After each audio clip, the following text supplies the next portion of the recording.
Hi, everyone. Welcome to Cassandra Lunch number 55. Let's start presenting this.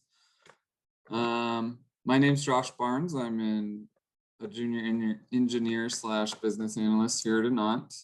Today, we will be covering migrating from PostgreSQL to Cassandra. Stefan will be our presenter today. He is also a junior engineer here at Anant.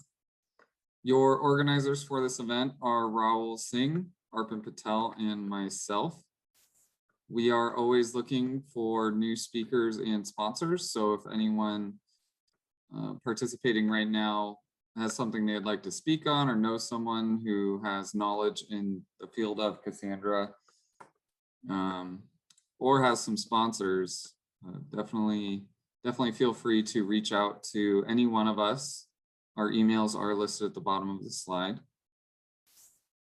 We are part of a larger community, Data Community DC, and we also believe this community should be diverse. So we encourage people from all walks of life, regardless of race, gender, sexual orientation, religion. Everyone is accepted to participate here. Being part of a larger community, these are some of the other institutions associated with Data Community DC. And you can check out Data Community DC at their blog, datacommunitydc.org/blog. And they also have their own events. That link is listed at the bottom there as well. We cover everything related to Cassandra, data stacks as well, just the enterprise version of Cassandra. So this could be anything from data transformation, loading, also tend to cover things like Spark and Kafka here. So all topics surrounding Cassandra we touch on here.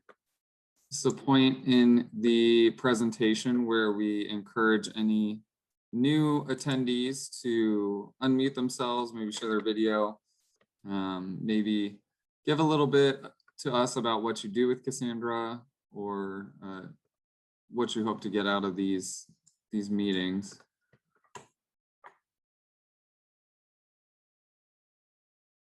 I'm not sure if any of you guys are new. I'm not going to pull any teeth to make anyone share their screen, so. Oh, sorry about that, Shiva. I'll try to speak slower for you.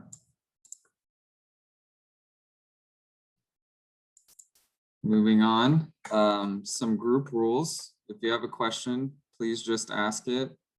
As always, be polite and courteous to others. And this tends to be a discussion. So after the presenter is done, please feel free to join the discussion.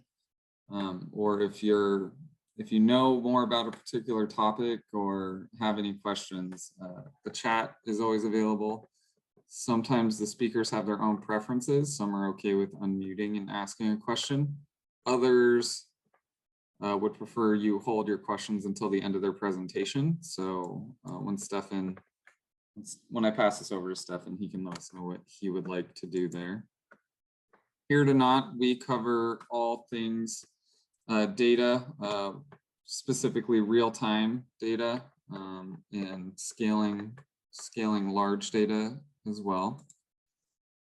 DataStax is a sponsor as well, someone we are closely associated with, along with GW University.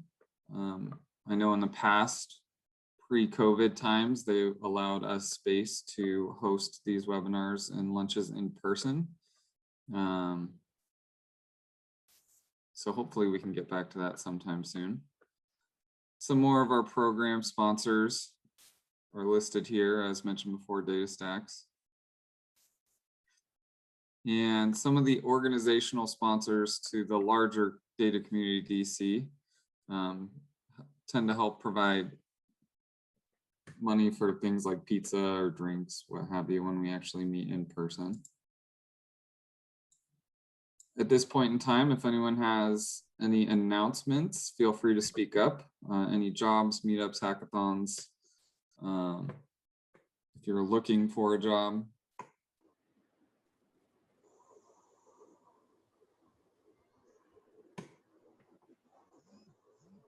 No, I'll move on.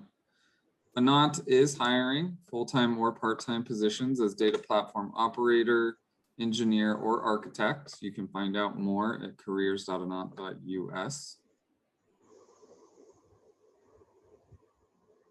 Some upcoming events we have using Spark SQL and Parquet tables in DSCFS and DSC Analytics. I'll be giving that one.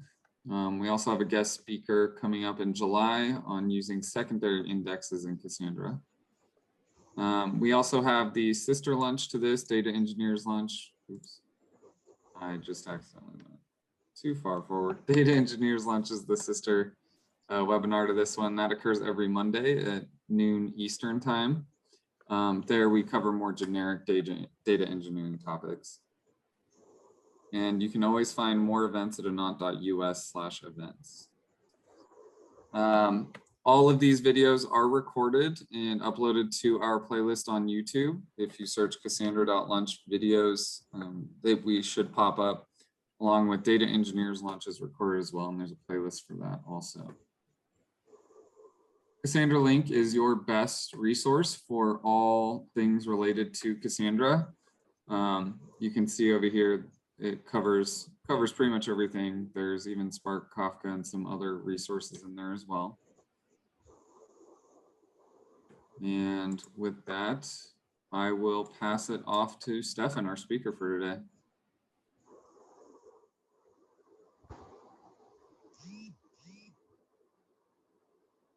All right, thank you so much, Josh. Can everybody see my screen? Yeah, you're good. Perfect.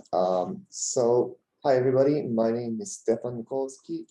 I'm a software engineer here at Anant, and today I will be covering the topic of migrating a relational database to a non-relational database, Postgres to Cassandra.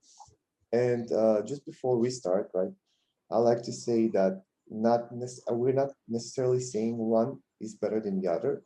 It's just both of these have some advantages and disadvantages. And if you are trying to migrate from one to another, you need to know if that's the right thing to do. And you need to know what kind of data you're handling and why you're doing it. So we'll cover briefly some parts of this here. Just keep in mind as we go, this not one is better than the other. It's just they're optimized for different things, right? All right, so let's start with relational databases. And in this case, we have PostgreSQL, right? We have those ACID properties, and we're all, as developers, we're all used to this: atomicity, consistency, isolation, and durability. These are like a safety cocoon here when you work with a relational database. That's all great. In relational database, you also query data using joins. So you have one or two or more tables, you join them together, you get the table you want with all the information, and that's great, right? We're all used to that. We have consistent global secondary indexes, and the relational database scales vertically. What does that mean? So when you're trying to scale a relational database, the only thing you can do is get a more expensive hardware, right? So more processing power, more memory, and that can get a little bit more expensive later on.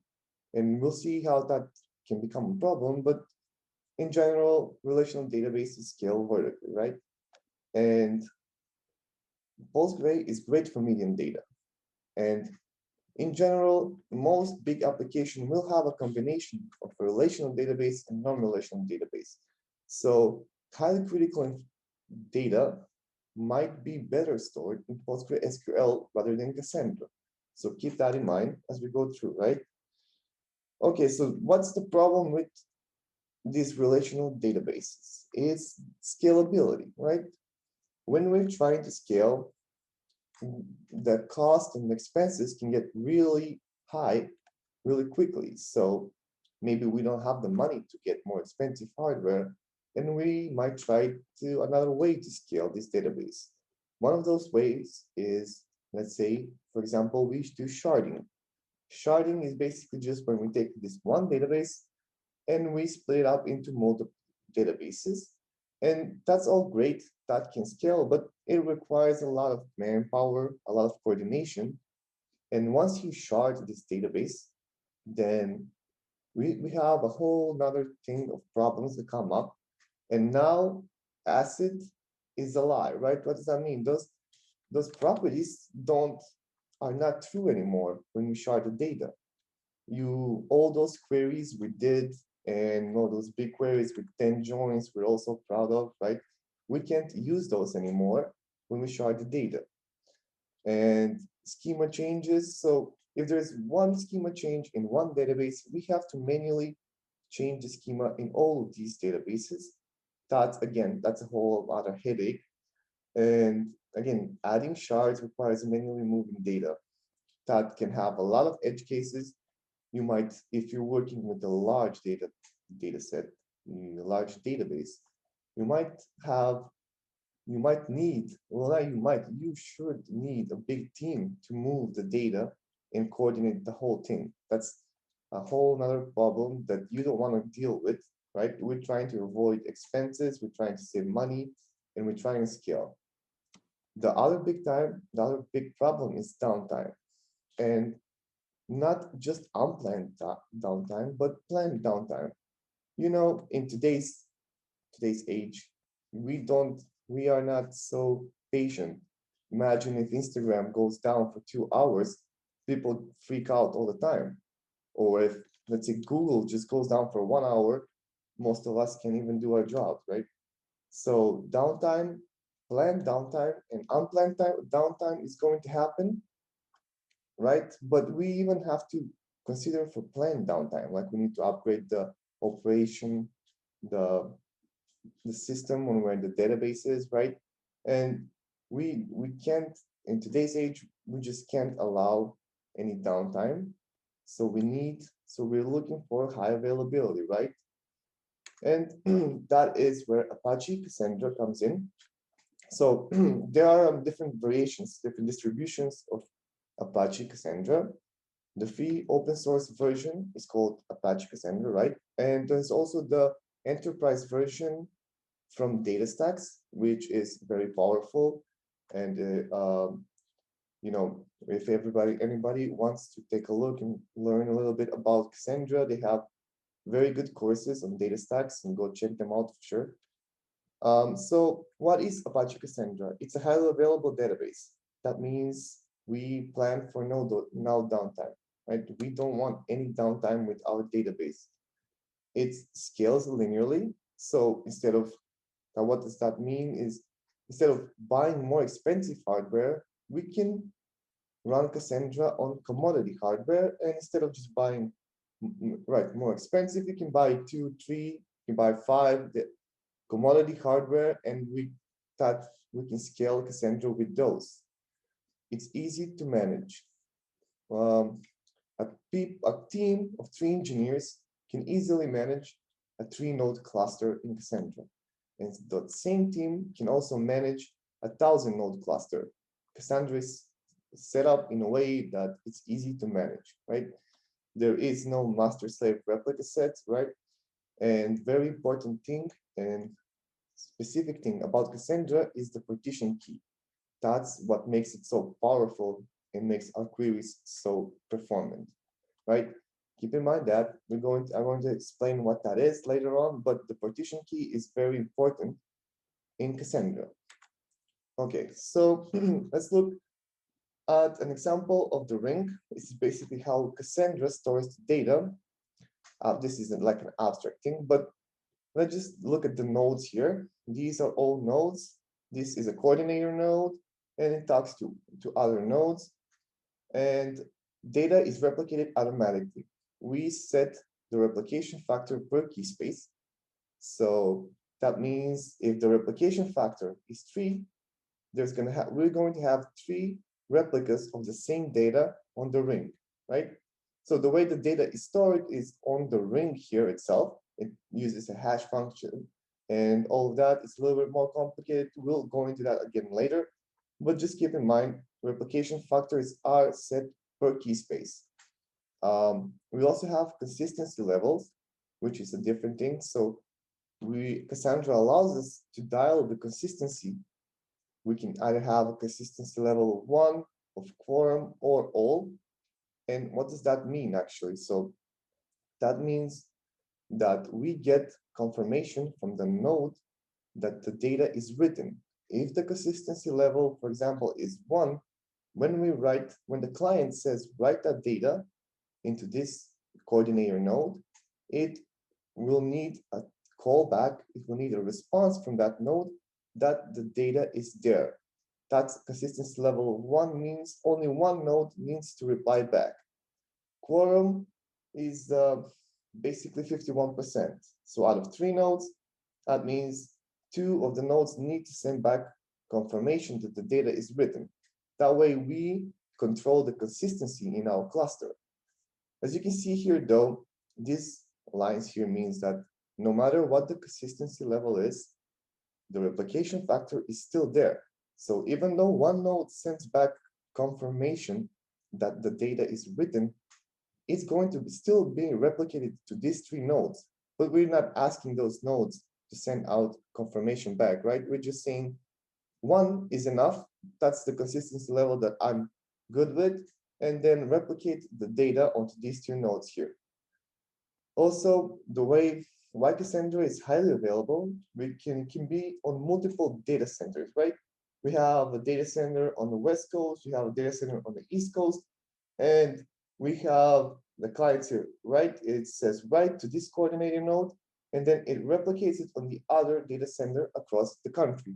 So that means that if this whole data center here in, let's say, Los Angeles falls, like goes down, we still have all the replicas into this data center here.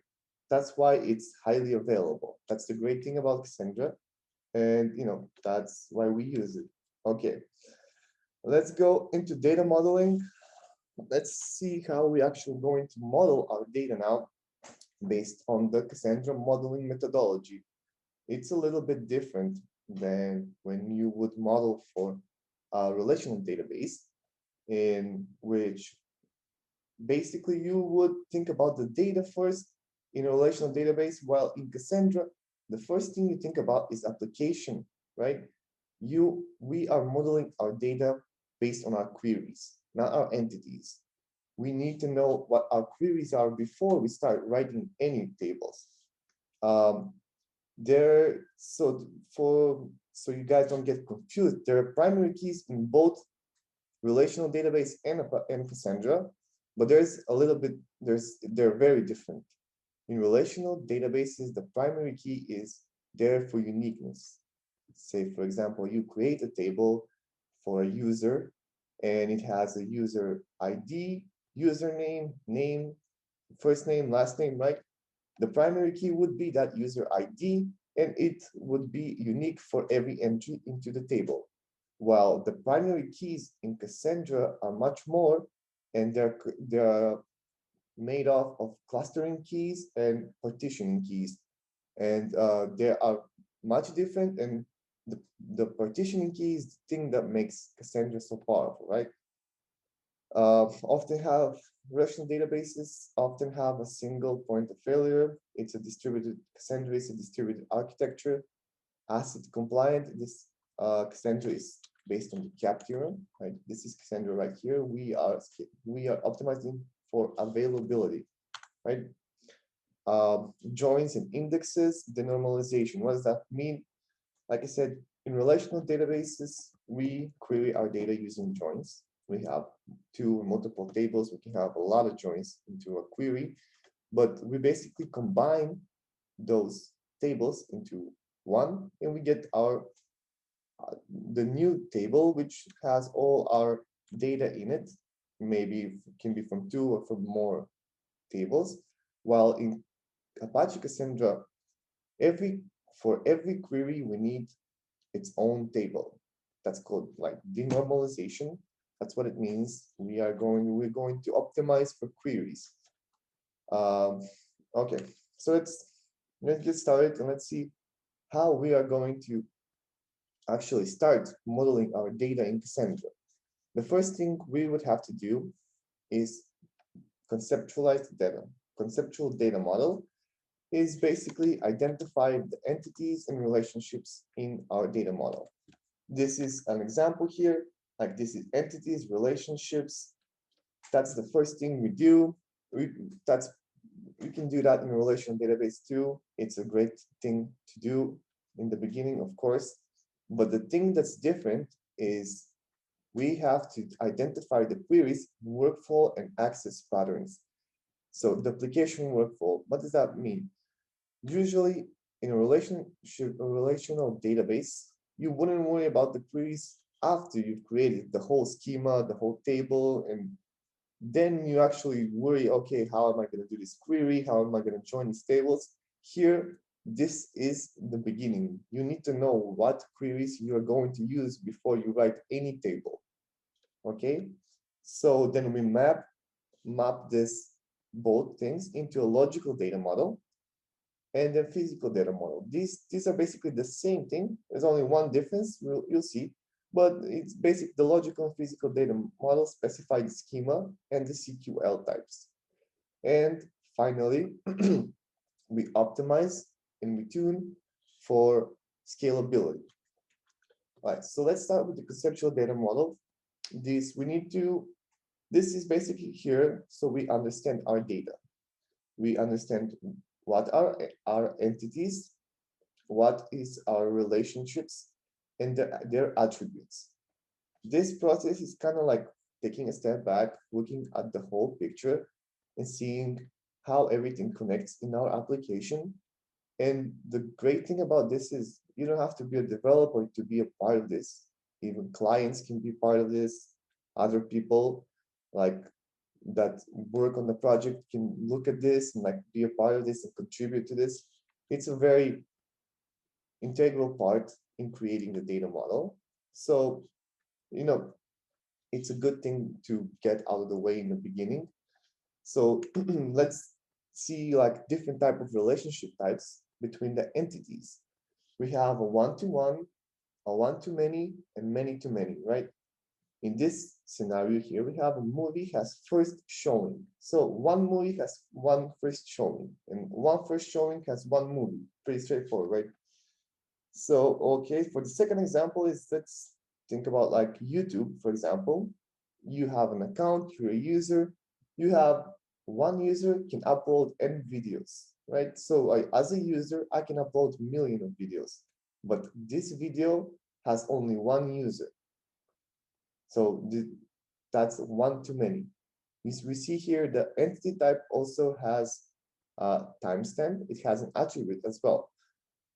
And finally, we have many to many. And this relationship type is an actor can appear in n movies, or a movie or a video can have n actors, right? Pretty straightforward. All right. Now let's continue into the application workflow.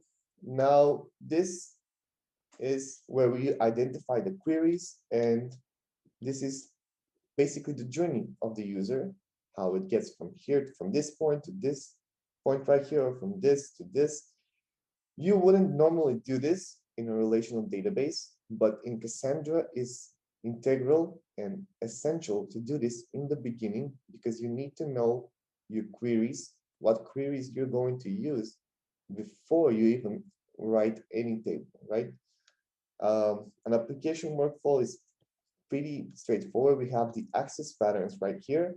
Let's say we want to get to this point right here, which is show all reservations for a specific user. You will need to start with here, find the user with a specified email. The user logs in with the query, find information about the type of user. That's the second query. Then we get our basic user, not our admin. And then we use the query number 6, find information about that user. So not about the user, but the reservations. Let's say we have show me all reservations that I made in this week. So this is the path we're going to take. This is the path the user is going to take. And it's very important to understand the queries that you're going to need to get to that place right here. Okay. Now, in order to get our logical data model, like, what was it? So in order to get to the logical data model, we need to get these two and apply some rules, mapping rules and patterns, and then we get a Chewbacca diagram named after this guy. And it's basically the logical data model is basically this, is the application workflow, and instead of just the result, we get the table diagrams, right? So from this point to get to this point, it's the same thing as the previous slide. The only difference is we have now the whole tables. We thought about what those tables are going to include. And here you can see it's basically these tables look very similar to a PostgreSQL table, right? The only difference is the primary key, which is consistent, which is made out of the clustering columns and the partitioning key. So that makes the primary key in Cassandra. That's why it's very different. And that's what makes Cassandra very powerful, right? So what is the primary? Let's see. Okay, so let's see, after the logical data model, right, we have the physical data model. And that is basically the same thing. The only thing we add here is the CQL type, right? We have the partition key, the clustering column, and the partition key column. The clustering key columns can be ascending or descending. By default, they're ascending, I think, but you can also define them to be whatever you want. So this is a little bit of pre-optimizing before we start. We'll get into that later. We also have a static column. We can also have a static column, secondary index column, a counter column, list, set, maps, right? We have user-defined types. Those are really useful in Cassandra. We have a tuple column and a regular column. As you can see here, this is basically like the previous slide, right? But the only difference here is now this is the physical data model, which physical data model includes the CQL types, right? The restaurant information includes the UUID, text, and like so forth, right? All right, so at this point, I'm trying to say that Cassandra doesn't support joins. If you're used to creating your tables and then combining those tables to create what data you need, that's not going to work in Cassandra. It took me a little while to get my head around that in the beginning, but once you get it, it's pretty simple. What does that mean is that for every query, we're going to have our own table. Like example here, we have this table looks exactly like, this is like an SQL table, right? But this table is for exactly one query, and that query would need to include the video title, right? So comments by video or comments by user, right? When we do a query and when we create a table for a specific query, what we're going to search for is going to be the partition key. So in every query we use, we need to have the partition key. Okay, let's take a look at the difference between CQ, Cassandra query language, and SQL. You can see it's pretty much the same thing. It's pretty similar. So if you've ever worked with Postgres or any query language, you would get a hang of it pretty easy. And we have, right, let's take a look at the SQL here. We have table, create table reservation. We have the ID, which is the primary key. Here we have two relationships to some other tables that we have. We say the name of the column, we have the type, and then we either say it's a primary key or if it references another table. You know, this is a standard SQL code, right? And if we take a look here on the left, we have the Cassandra query language, which is pretty much the same thing. We have the create table statement, we have the name of the column, we have the type of the column, but the primary key is down here. And the primary key consists of the clustering columns right here, and the partitioning key. It's very important to know that our queries are going to need to include this clustering key. Like here, comments by video would need to have the video title, and comments by user would need to have the user in order to search for it. We can't just search for any other column here. We need to search for the partitioning key. And we can set the clustering order by the reservation ID ascending, ascending, descending. This is, again, a little bit of pre-optimizing before we even start, right? Why is partitioning so important, and why do we need the partition key in every query? Well, because that's the way Cassandra stores the data in a very specific way, and that's in partitions. So every partition is defined by its partition key. So for every partition key, there is a partition, and that partition has its own cells. Like we have the three partitions right here, right? And those three partitions are not going to be stored on the same node. Those three partitions are going to be scattered across the cluster. So why can't we query for anything else than the partition key? Because that would take out from the performance, from the power of Cassandra, is in having very fast queries. So we want to know exactly where our data is. And when we say select all from videos, what it's going to do is going to go around all these three nodes and look for the data and then give it to us. And if we have only three nodes, maybe it's not going to be so expensive, right? It's not going to be so time consuming. But imagine if we're having 1,000 nodes, because we're working with big data here, right? Then that's going to take a lot of time. So we don't want that. We're optimizing for query performance, which means we need to know exactly where our data is, and we need to specify it, the partitioning key. We need to say, give me everything with this partition, right? And so it knows the partition is here. The cluster knows where it is, and it gives you that data. That makes the query very fast, right?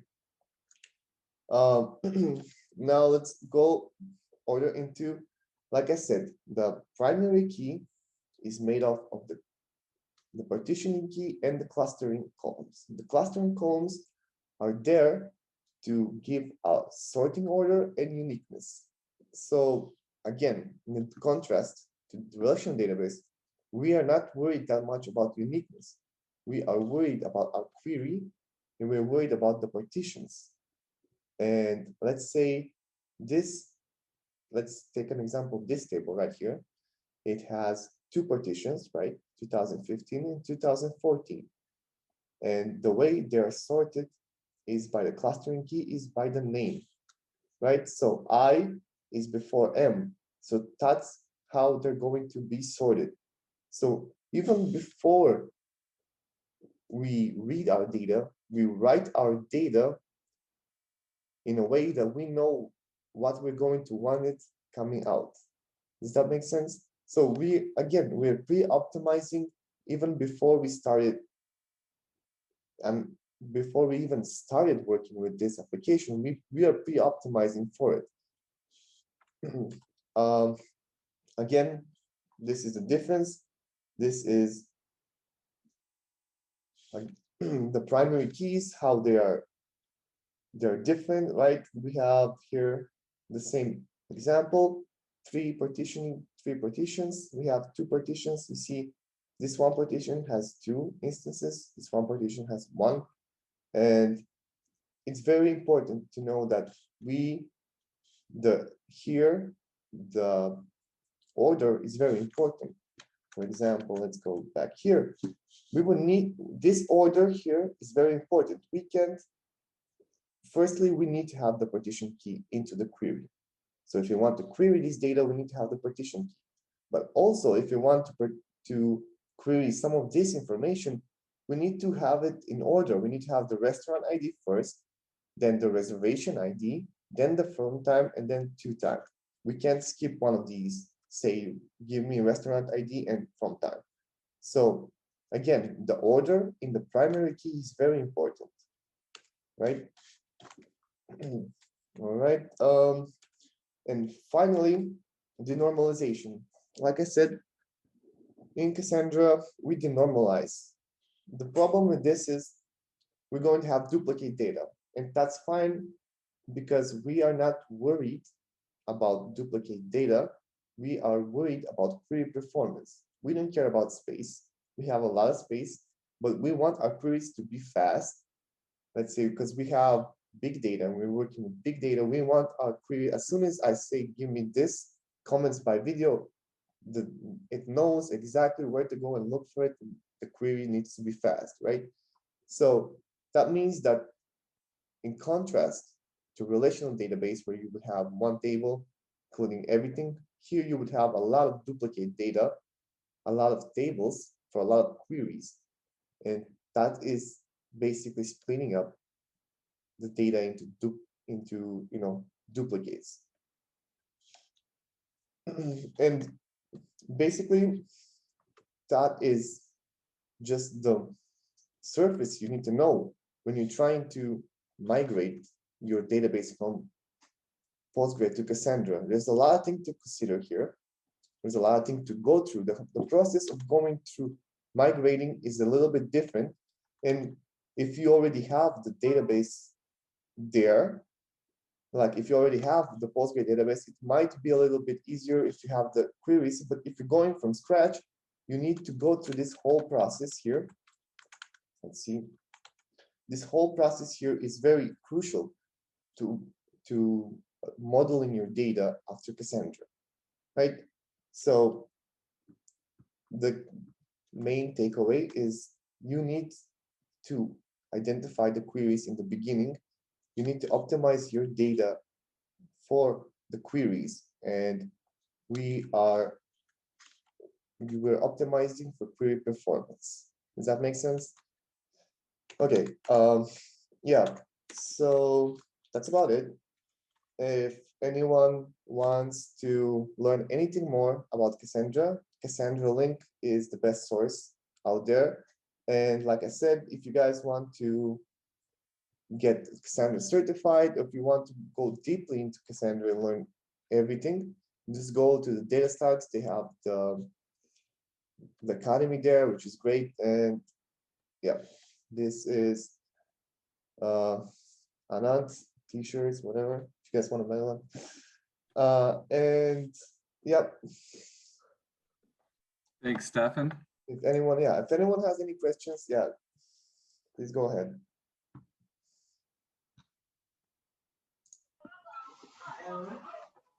Yeah. Hello. Hello. Hello. Yeah. Okay. So I thank you for the presentation. I have a question to ask. So for Cassandra, I think the main problem is because I know Cassandra is a multi-rights database. So you can have many rights compared to SQL Server and so on. So how do you combine multi-rights on different database servers, for example, and still have consistency and be able to achieve, high availability at the same time? Is it possible for, for companies that do very large online transactions, intensive applications? What do you think? Yeah. So, right, let's look at the capture, right here. So this is where we are. So you're saying, can we achieve the middle? Can we achieve availability, consistency, and partition tolerance at the same time? Or are you saying, can we actually combine? Can we actually move through these with Cassandra? Can we dial up the consistency or up and down with availability? Or can we just create the perfect database? Is that what you're asking? Yes. Can we achieve everything together for Cassandra? No. Especially okay. So what's the best use case for it? Yeah. Well, the best use case is for big data. And if you're trying to be highly available, high availabilities and write heavy applications are great for Cassandra. Okay, write heavy. Okay.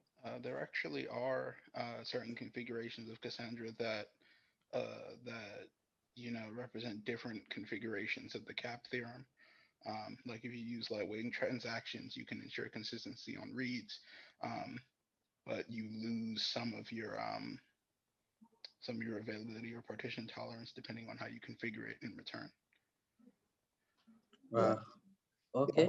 The main point is we can't achieve the middle thing here, right?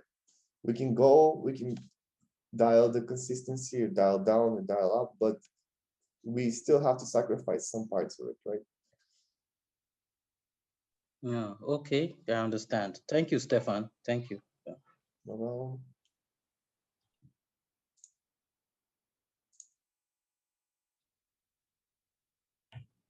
Hi, Stephen, Ravi here. So, what is the point you are making Kafka here? So you mean to say like we want to go OLTP transactions with the relational database and the big data or analytics, we want to move it to the Cassandra, you mean? sorry, can you repeat the question? So like you mentioned Kafka, right? So what I understand from the presentation is like for ACID transactions, we better go with relation model, and analytics concern, we need to migrate to the Cassandra. So if that is the case, sorry? Go ahead, sorry, go ahead. Yeah, so you just continue with OLTP for, Postgres for transactional data, and using Kafka, using messaging queue, we migrate to analytic data into Cassandra. Am I correct? Okay. Yes. You got my point, right? Well, yeah, it's a little hard to hear you, but I think I have the gist of it. Yeah, thank you.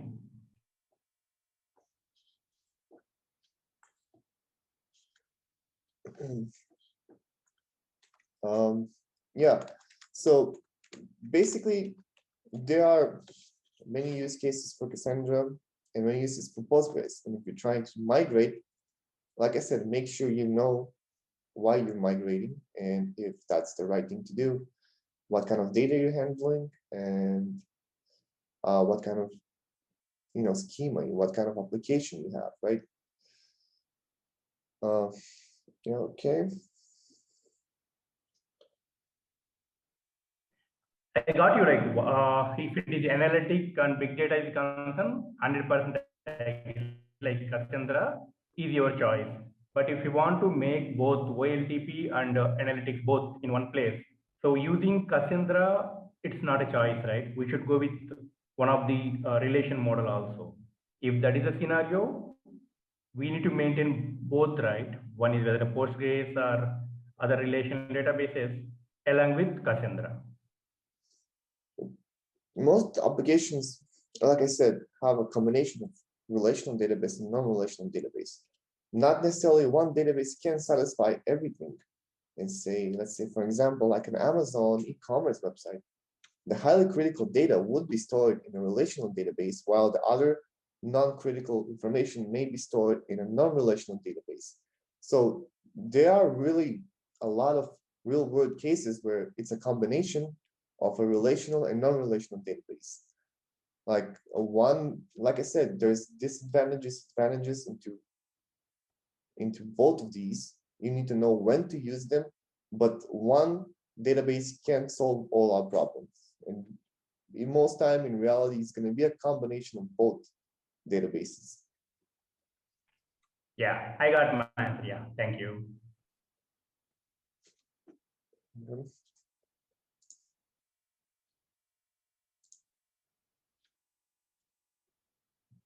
All right. Anyone else have any questions or likes to add One something? final question from me, like, how about benchmark comparison between MongoDB and Cassandra?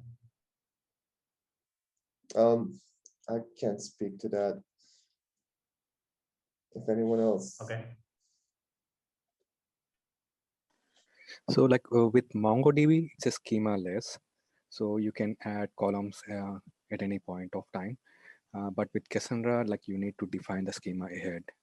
So, and if you think MongoDB, like it's a kind of, basically it's a kind of master slave architecture also with sharded database, with sharding enabled. So it's completely different from Cassandra, we can say. Like within the CAP theorem, it will be like consistency and I believe it's partition tolerant. And with Cassandra, it's availability and partition tolerant. So we can't achieve all the three at a time. So there will be different use cases with the MongoDB as well as with the Cassandra. That's what I can say. Yeah, thank you. And one final question from me, like if Cassandra design, so suppose if it is a relation model or even MongoDB, if we do some mistake in data modeling time, there is a chance of correction at the later stage. But when it comes to Cassandra, based on the model, so everything we are going with based on application queries. So the model is important compared to others. Am I correct? Yeah, like with MongoDB, it's schemaless. Like that's where I pointed out, like we can add any columns, like we can like seamlessly add any columns. But with Cassandra, you need to predefine it.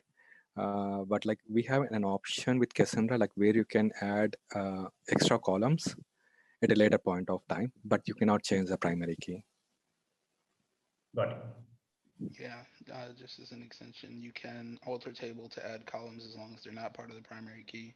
But if you wanted to redefine your primary key, you would have to create an entirely new table and move all the data over. Yeah.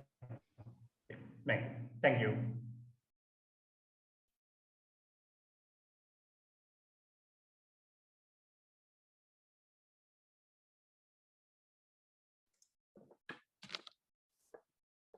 Are there any other questions, you guys?